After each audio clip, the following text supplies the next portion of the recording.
আজ বানাচ্ছি লাউর সবজি ও ডিমের ঝোল। সো লাউর সবজিটা অনেকটাই সিম্পল, খুব কম মশলা দিয়ে তৈরি হয়ে যায়।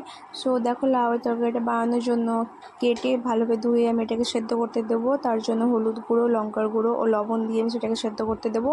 এদিকে আমি কড়াইয়ে একটা ডিম ভালোভাবে ভেজে নেব এবং কড়াইয়ে একটু পেঁয়াজ কুচি ও দুটো শুকনো লঙ্কা দিয়ে আমি ভালোভাবে সেটাকে ভেজে নেব এবং তার মধ্যে সেদ্ধ করা লাউটা দিয়ে দেবো এবং ওটাকে ভালোভাবে নাড়াচাড়া করার পর ওর মধ্যে ভেজে রাখা যে ডিমটা ছিল সেটা আমি দিয়ে দেবো এবং দিয়ে দেওয়ার পর এই রেসিপিটা কমপ্লিট।